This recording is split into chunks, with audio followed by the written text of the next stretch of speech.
Today we're gonna visit a few places to collect some protection money. 2 restaurants and a motel outside of town. Bill at the motel was late last time because he had a few problems. So today, he'll pay a little more. You may have heard about how criminals can prey on businesses using various threats. That certainly isn't the case with us.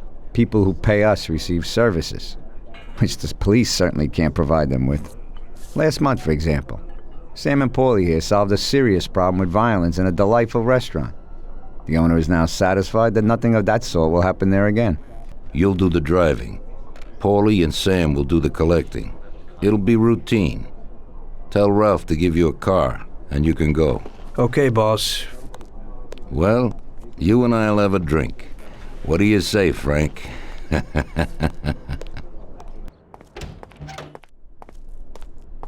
Hey, Vincenzo. I need some kind of gun. Hey, Tom, I think this'd do the trick.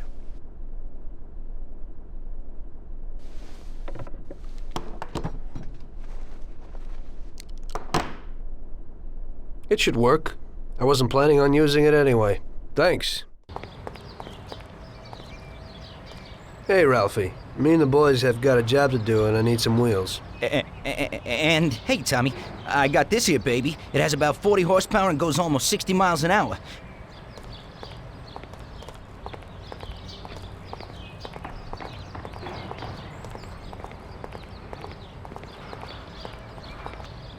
Ain't nothing swanky, but it's a good enough drive. You get into it easy. You just take this little baby and stick it in here.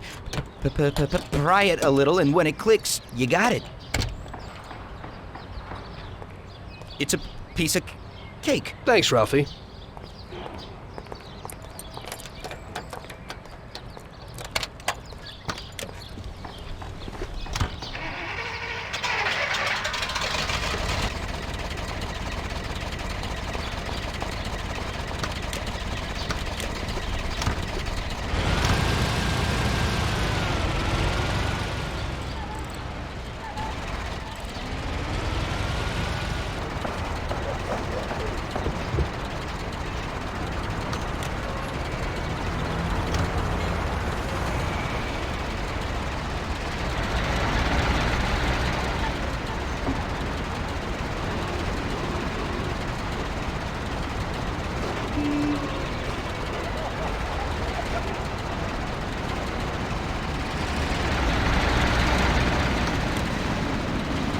Now we're gonna take it some country air. Bring the Clark's Motel out of town.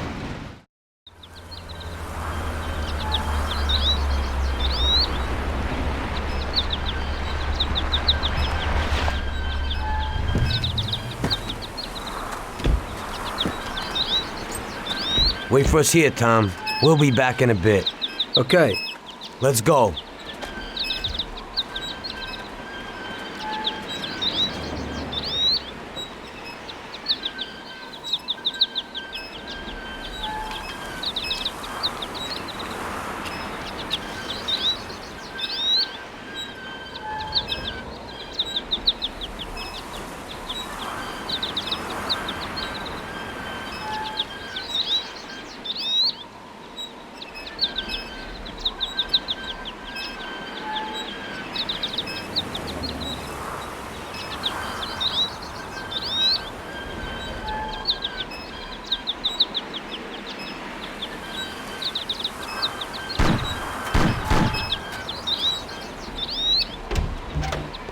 Shit!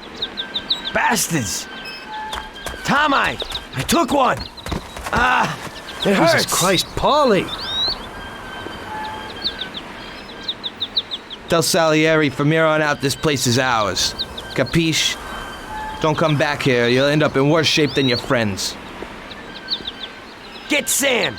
They want to beat some information out of him. Get him out of there! But I gotta get you to a doctor. That'll wait. First, get Sam.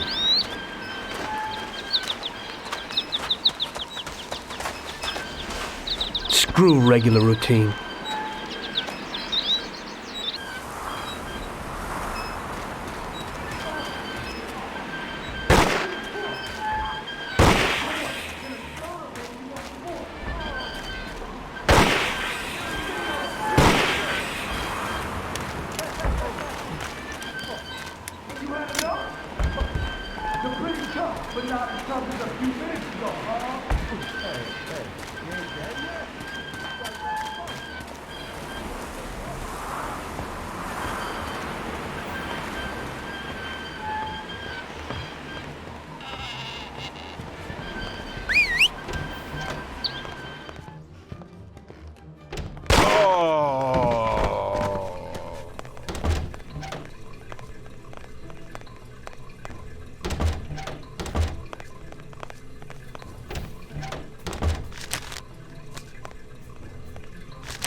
Get up, Sam.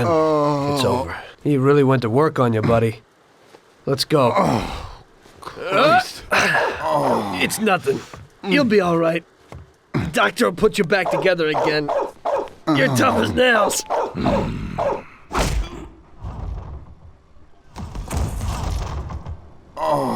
Oh, shit.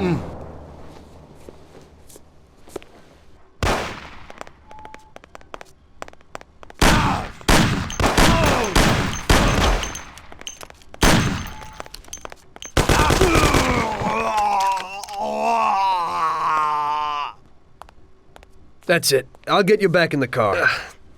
Everything will be okay. Don't move, scumbag, or I'll fill you with holes. Come on, just try it. You won't get past me. Sure thing, buddy. Just stay cool. Everything's okay. Just go. No problem. Just try it. No. God. Do. Get him.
Routine.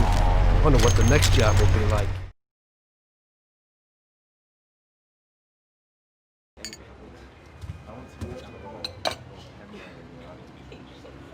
That's how I got into it. 1 minute a regular cabbie, the next a respected mafioso. You were all right with killing people? Usually people have a problem with that. You know, I ain't one of those people with a thirst for blood. I don't need violence in my life, and I don't look for trouble. But I also don't have any remorse. They wanted to outsmart us, so we had to outsmart them. No excuses. It was all the same to me. I wasn't interested in the fates of other people. Everybody said it was just business, and that the family sticks together. It was different from living alone and nobody giving a damn about you. Suddenly you're respected by all the people you meet. Everybody knows you can help them, but you can also destroy their lives. And everybody tries to ingratiate themselves to you. And what about the police? You just walked away, just like that, from a massacre. Didn't you have any problem with this? You work for the police. You ought to know. You know, the Mafia runs the whole city. The Salieri family makes over 25 million bucks every year. The papers were full of it. But nobody saw nothing. If they wanted to stay alive. We paid off the bureaucrats $6,000 a month. Your bosses had liquor at trade price and got payouts for special jobs from both Salieri and Morello. Case closed, lack of evidence. Cops would even move shipments of drink for us. I guess you'd have heard something about that. So what about your two friends? Well, they were better off than you'd think. Salieri had a good doc for his boys, and it's not like he ever asked any questions. In a few weeks, they'd be healthy and back on the streets again. The only one who worried us was Morello. He wanted to be the big cheese, which Salieri couldn't let him do. Salieri had no intention of being in second place. You know, a person becomes a Don because of his thirst for power, and he doesn't care about any other rules than his own. That's how it is, Detective. So he'd be his own boss, independent of the police, of the state, of anyone. That's why a person becomes a Don. Salieri and Morello both wanted it all. They kept sparring with each other, but they both knew that if it all blew up, it would be hell. The big difference between them was in their methods. I heard a little story about Morello.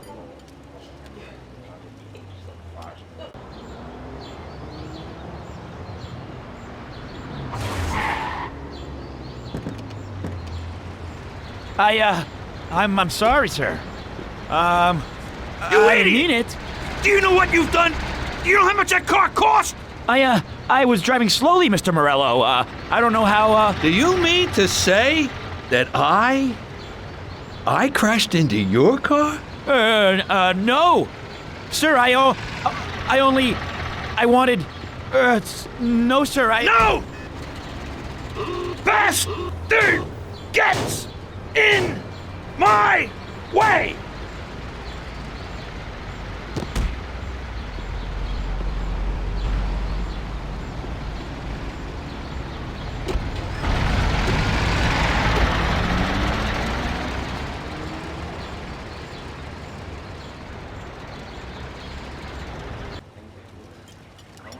Salieri built his respect as a businessman. Everybody knew that they didn't need to fear him if they did what they should. They knew that if they needed something, they could come to Mr. Salieri. So Salieri made friends, often helped people with various problems, and expected the same in return. When somebody crossed him, they broke a cardinal rule, and everybody knew what would happen. Morello was just a mean bastard. He built his power through violence. Even his friends feared him. Most people just tried to avoid him.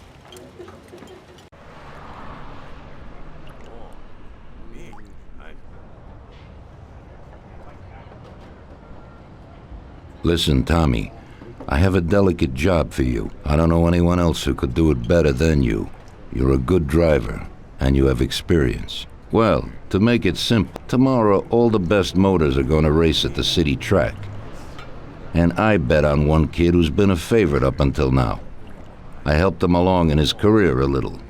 I like fast cars, and I said to myself that I could make back a little on that investment. You understand? And then Ralphie starts saying that some European has come over, and his car is certain to win. Ralphie knows cars. He's real good with them.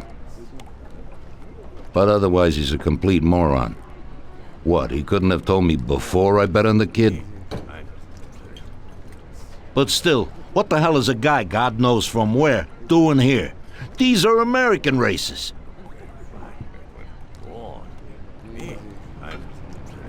Me and the consigliere here were thinking about what to do. Because a lot of our boys have bet the same as me, and they certainly wouldn't be happy if they lost their dough. And how would that make me look? Like an old idiot. Tommy, I can't let that happen. We thought, with our consigliere, about what to do with it. If something happens to him, that's no way. It won't be fair play. I won't enjoy my winning at all. Ralph told me that he knows a guy who guards the racetrack garage. Tonight, you're gonna go there and take this European's car to a mechanic who knows his way around these machines. He'll take a look at theirs and maybe improve ours. As soon as he's finished working on it, you'll take it back. It's important that the car is back in its place before anybody catches on. And don't even think about crashing it or getting caught by the cops. Are we clear? Yes, boss. If you pull it off, you'll of course get a share of the winnings. Now go. Ralph will tell you where and how.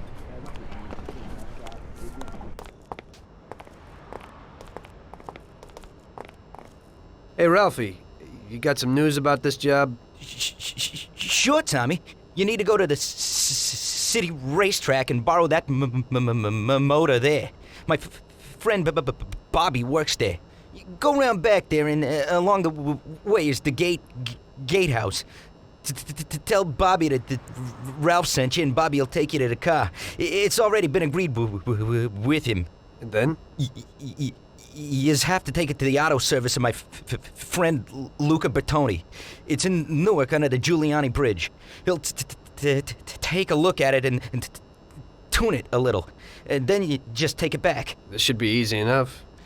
But you gotta get it done before 1:15 a.m. when the guard changes, so that nobody knows that somebody drove the motor in the night. There can't even be a scratch on it, and try to avoid the cops. They mustn't catch you. And how'll I get there?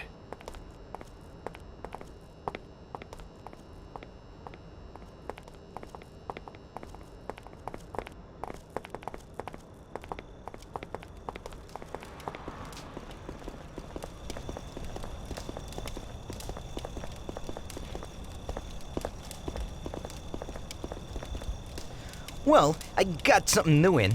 Ain't no big thing to swipe one. Watch. You just stick a piece of wire in here and twist it a little, and you get inside where you gotta join these two wires. Yeah, it shouldn't be a problem. Thanks, Ralphie. Now don't you go sparing the gas, Tom.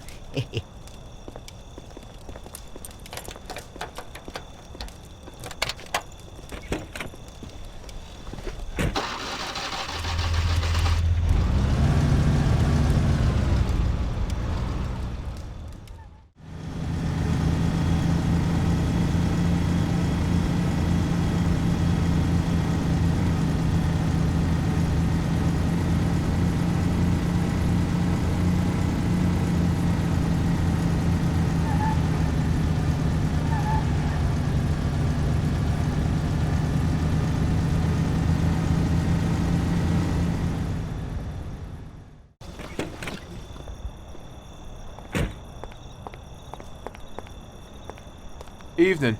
You must be Ralph's friend. That's right. Okay, we'll take your car.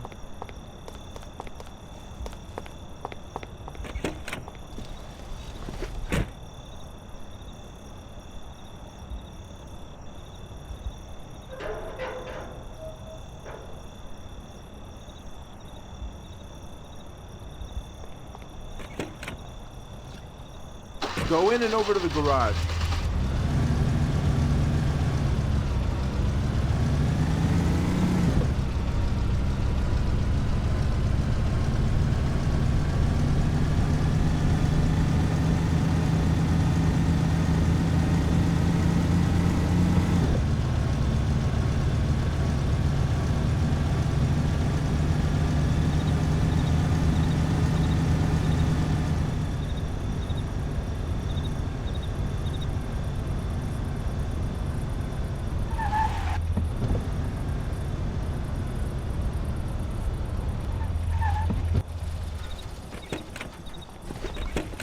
Okay, we're here, buddy.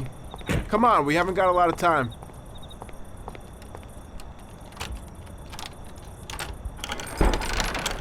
Okay, is that it? Yeah, buddy, be real careful. There can't even be a scratch on it. And avoid the cops like the devil, because this car will be real obvious. That's right. In about half an hour, the second guard will come. So you gotta be back by then, buddy. And be real careful, that car goes fast. Maybe it's the fastest car in the world, who knows? Sure, Bobby, no problem. I'll take care of it in a half hour.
Hey there, you're from Mr. Salieri, right? I'm Lucas Bertoni. Hi, I'm Tom. They say you can take the bite out of this monster. I reckon so. Well, you'd better get moving. We only have 27 minutes left. That ain't much time.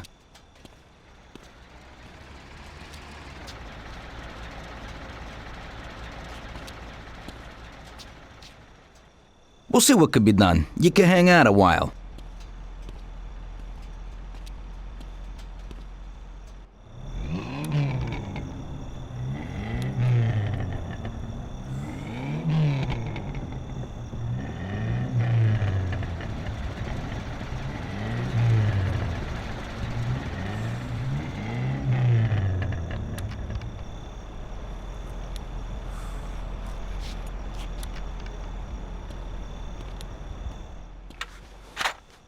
Hey, how's it going in there? Just finished. You can go. But you're gonna have to hurry. It ain't gonna run as well as when you first brought it in. Thanks. Mr. Salieri appreciates your work. Sure, give my regards to him. If he ever needs anything again, I'd be glad to help out. I bet on the same driver as him.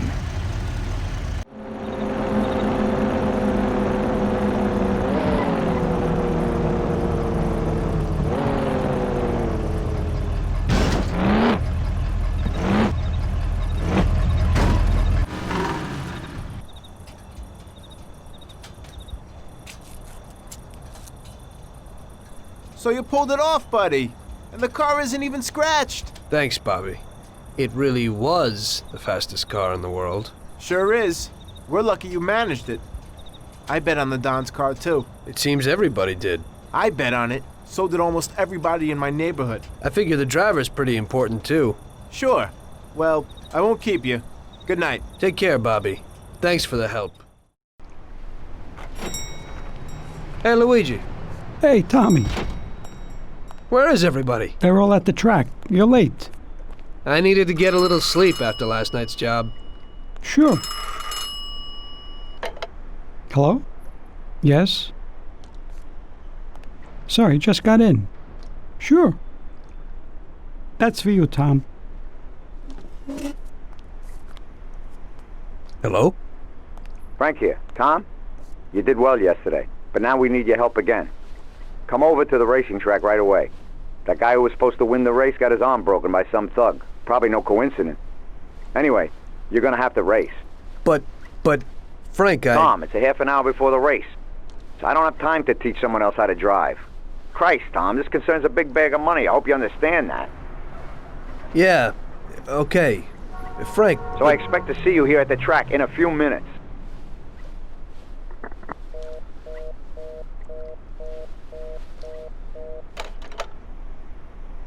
You don't look too excited.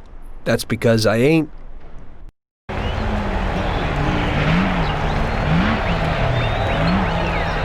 Hey, Tommy, I knew we could count on you. You really want me to do this? I've never raced before. Okay, I know it won't be easy, but we don't have a choice. If you can do it, we won't lose out. Do I look like I can do this? I don't even know the rules. Look, it's a cakewalk. You go 5 laps and you need to come in first for us to win. If you come in second, the dough's lost. But since we tuned that clown's car a little, everything should go smoothly. Also, at those speeds, it's quite normal for someone to bang into you. So watch out for those other bastards. Good luck, Tom. I know you can do it. Well, I don't believe it. Tom, half the neighborhood and all our boys bet on the Don's boy. Do you know what it would mean if you lost? The Don would lose. You would lose all the respect which we busted our asses to build up. People give us their trust as well as their dough. Do you understand what's at stake? Yeah, I got it, Frank. I understand. Take it easy, son. Show them what you're made of.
I knew you wouldn't let us down, Tommy.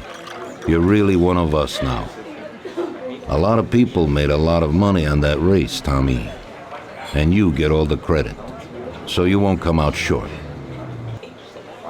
You should stop by and see Lucas Bertoni. He also bet and won a pile of money. So he wants to repay you, too. Somehow. Okay, I will. Congratulations, you big Thanks. hero.